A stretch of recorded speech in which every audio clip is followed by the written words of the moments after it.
Tartu on hullunud, hulluks läinud ja alla käinud. Ei ole mina veel Tallinnast hullemat Tartut näinud. Tõsi, kunagi möllasid seal skinnid ja natsid. Ühele sõbrale pikkade juuste eest molli andsid ja teise pungi olemise eest prügikasti matsid.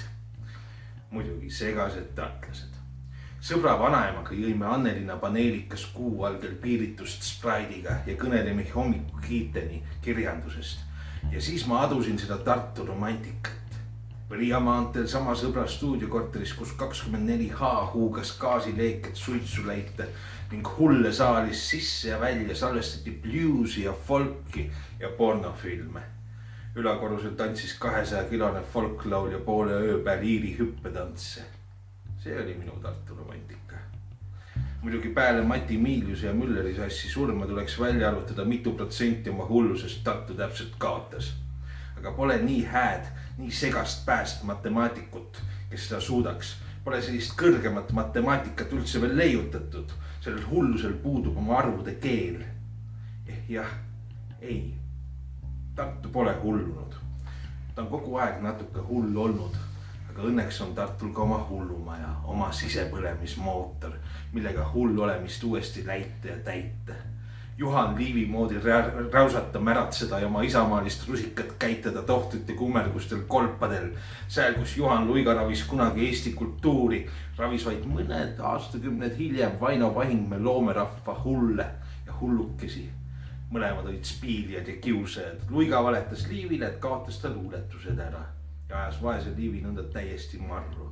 Vahing tappis laboratooriumis kasse ja rääkis pärast peale tööd vaesele Mati Hundile, kes armastas kasse tohutult, kogu selle kassi tapmisloo ära. Muidugi, ma annan alla, Tartu on hullunud. Tartu peab olema hulluks läinud, et neil pole enam kultuurimootoris sukest hullu arstiga, palateis kunstnikke ja luuletajaid, keda piinata kiusata. Hullud on vabakäigul ja praalivad linna peal, patseerides ikka ja alati millegi pärast Savoodi juurde, kus siiamaani on võimalik saada tunda kellegi rahvuslikku rusikat.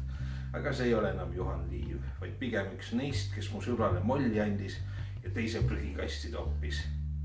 Tartu pole minu linn. Mulle jagub see lõhku loetud päeviks.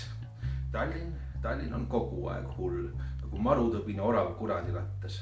Meretuul ulub ühest kõrvast sisse ja teisest välja, silmade taga martab. Tartu rahu asemel on meil Tallinnas pidev rahutus ja rahatus. Ega meil ei hoita hulle enam kinni, isegi mina näe täies väes elan vabat mehe elu ja olen iseenese sisima vanakuradi juures tööorjana priikosti pääl. Tallinn püüab olla liiga normaalne, su pettemanööver. Kui keegi või miski on liiga normaalne, siis ilmselgelt on ta vaimu haige. Nii et ei, Tartu, sa pole hullunud. Segi on läinud hoopis Tallinn. Aga pea kedagi ei hoita enam sunniviisiliselt hullumajas kinni.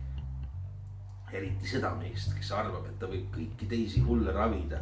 Ainult, et selleks peab ta lihtsalt nägema nende pea sisse, mille tarvis on tal trellpuur ning sõraga haaver alati padja all peidus. Kui ta oma Tallinna pelguranna toakeses ilusasti tudule jääb, mil varesega värvukesed laulavad akna taga oma kevade laule, vaat see ongi uus paranorm.